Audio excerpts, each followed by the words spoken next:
Ot, letras israelíes, con Ana Bejarano. Damos la bienvenida a su programa Ana Bejarano. Hola, Ana. Hola, Raquel, ¿qué tal? Muy bien, un programa, tremendamente femenino, porque estamos tú y yo, y además 11 escritoras israelíes. Ese es el título del libro que nos presentas hoy, que tiene el subtítulo de Vida cotidiana en Israel. Un libro curioso, Ana. Exactamente, no es mi programa, es nuestro programa, Raquel, porque yo sin ti no soy nadie. Igualmente. Sí, la verdad que es un programa muy femenino. Las traductoras de este libro son las 2 mujeres, También. Las escritoras son las 11 mujeres y aquí estamos tú y yo para hablar de ellas. Es un libro muy bonito que sacó la editorial, publicó Icaria en el año 92, ya hace mucho tiempo, en 1992, y que luego reeditó en el año 2000. Lo he comprobado y es un libro que todavía se puede encontrar fácilmente en las librerías. Y las autoras, como su propio título dice, pues son 11 escritoras israelíes. Es en una colección que tiene Icaria, donde trata también mujeres de otros lugares. Tiene 8 escritoras chinas, 9 escritoras indias. Es una colección que está muy bien y para dar voz a mujeres escritoras. Bueno, ahí luego entraríamos en el tema de si existe una literatura escrita por mujeres o no, que es un tema que en mi opinión no está resuelto. Yo la verdad que yo misma tengo opiniones encontradas y no sabría qué decirte. A veces creo que sí que tienen una manera especial de escribir y otras veces pienso, no, que va. Pero bueno. Y estas 11 escritoras israelíes son tan diferentes y tan variadas como la propia sociedad israelí. Sí, la selección no la hicimos las traductoras. Las traductoras de estos nouvelles, porque en realidad son relatos largos, la hicimos Teresa Martínez, que falleció hace pocos años, 2 años o 3, que fue profesora de la Universidad de Barcelona y que fue pionera en lo que fue introducir la literatura hebrea contemporánea en la Universidad de Barcelona. Ella es una de las traductoras y yo soy la segunda. Y la selección nos vino dada ya desde Israel por el Instituto de Traducción de Literatura Hebrea Contemporánea y creo que la selección que hicieron en su momento es muy buena. Claro, han pasado muchos años, algunas incluso han fallecido ya, las menos, muchas de ellas jóvenes por el cáncer sobre todo, pero son escritoras ahora potentes y de gran renombre. Quizá también decir que la importancia de este libro radica en que, como hemos comentado tú y yo cuando hemos hablado de otras escritoras, es que la literatura hebrea durante milenios y durante siglos estuvo en manos de los hombres exclusivamente, ya que las mujeres muchas veces es que ni siquiera eran escolarizadas.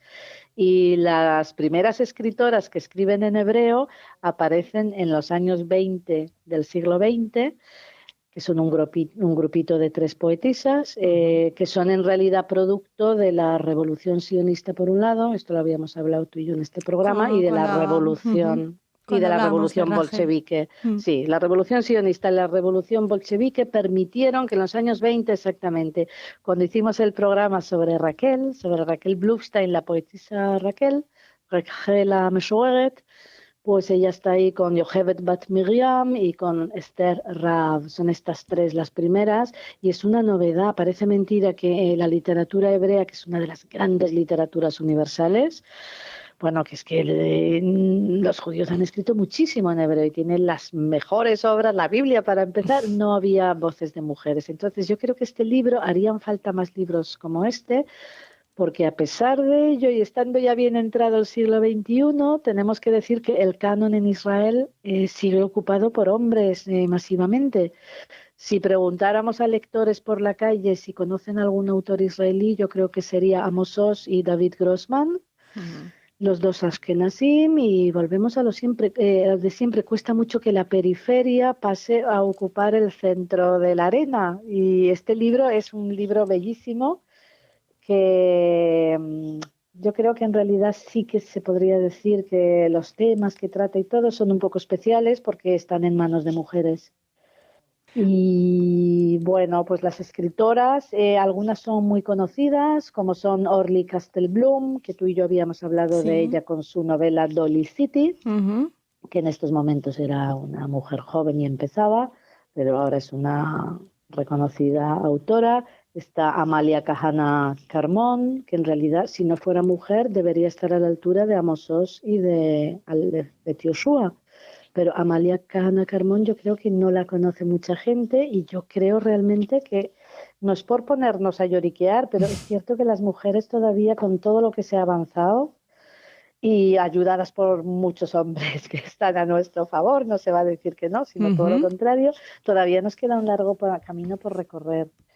Y este libro, por eso, yo creo que es ideal para dar un poco de fama a estas escritoras. La verdad que luego hay un boom. Estas escritoras que aparecen en este libro, en 11 escritoras israelíes, son producto de un boom de escritoras que hubo en los años 80 y 90. Sobre todo desde mediados de los años 80, sí que es cierto que entran así en tropel un gran grupo de mujeres. Y entran también personajes marginales, entran habíamos comentado, los judíos árabes, entran los nuevos inmigrantes que ya no son judíos, sino los inmigrantes que ha necesitado Israel cuando, a causa de las intifadas, los palestinos pues tenían más vetada la entrada a Israel. Ha entrado cantidad de gente pues que son filipinos, indonesios, rumanos, polacos, inmigrantes del África Negra. Todos estos personajes que son marginales entran también a ocupar la escena literaria como personajes, y la mujer también entra como protagonista, incluso por personajes femeninos muy potentes en mano de escritores hombres, como es David Grossman y Yoshua, que tienen unos personajes femeninos, y luego las escritoras. En realidad estas son producto de los años 80, pero es una novedad. Las primeras son años 20, luego es un goteo de mujeres y masivamente entran mujeres en los años 80, finales 90, y que ahora son grandes escritoras, pero que todavía cuesta que las editoriales extranjeras las traduzcan. Luego también hay que decir algo cuando se dice, claro, es que traducen más a los hombres. Yo he hecho un análisis de qué escriben unos y otros, qué escriben las mujeres en cuanto a cantidad. Sí. Quizá estoy equivocada, pero las mujeres seguimos siendo dependientes de que tenemos otra vida en el hogar también. Por muy liberadas que creamos que estamos, he visto que estas mujeres escritoras, que son buenísimas, no pueden competir con los hombres porque los hombres tienen una obra inmensa. Aquí estamos hablando de cantidad que quizá no debiéramos, porque quizá debiéramos hablar solamente de calidad. Pero hay que decir que, claro, muchas veces las grandes editoriales se ocupan de escritores que luego van a poder seguir editando. Claro. Y hay que reconocer que tanto Amos Oz como David Grossman como Alex Yoshua tienen muchas novelas, decenas de novelas. Claro. Son más prolíficos y están menos ocupados con los hijos y la casa. Me parece, ¿no? Quizá no es esa la razón, porque habría que analizarlo, pero siendo como es masivo, que veo que las mujeres tienen 5, 6, 7 novelas, las que más 8, bueno, eso ya es una rareza. Y conociendo sus vidas privadas, sospecho yo que tienen menos tranquilidad en sus casas.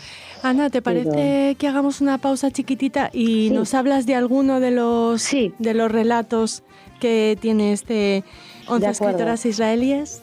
De acuerdo.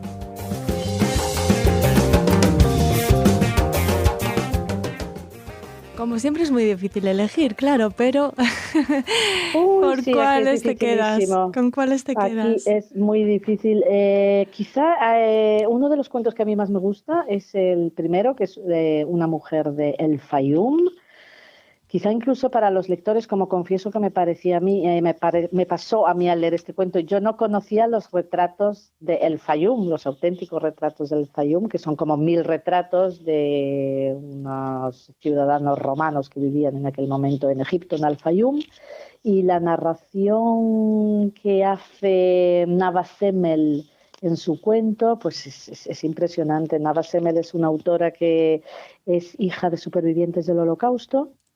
Y entonces este es un cuento que trata pues lo que es también el silencio de los padres, el que ellos no querían contar, los hijos no querían escuchar. Y sobre todo este cuento habla de lo que hablan muchas de estas autores, del deterioro de la relación de pareja. Yo creo que está magistralmente aquí tratado, que se te coge el alma, cómo se pasa del enamoramiento y de la pasión a la indiferencia y el odio, porque este personaje masculino pues es que ya está en un punto que odia a su mujer, o la ilusión que a veces se ponen los hijos y la gran decepción que pueden suponer unos hijos que no son como tú esperabas.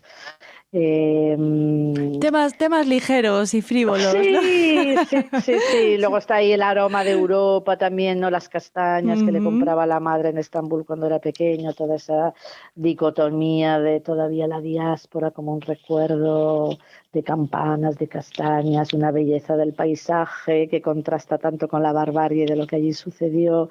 Este cuento de una mujer del Fayum, que además tiene lugar en Egipto, lo bonito de este cuento de ella es que tiene lugar en Alejandría, cómo los árabes allí hablan con él sabiendo que es israelí, lo que es judío israelí, le dicen, no, porque usted es judío, y él dice, no, yo soy israelí.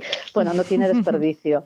Además, por lo que nos estás contando, el personaje no es femenino, el No, es protagonista masculino. masculino. Sí. También estas mujeres, como trabajan estos personajes masculinos y a través de ellos temas, no sé si son femeninos, pero yo diría que sí, pues eso, como es el desamor,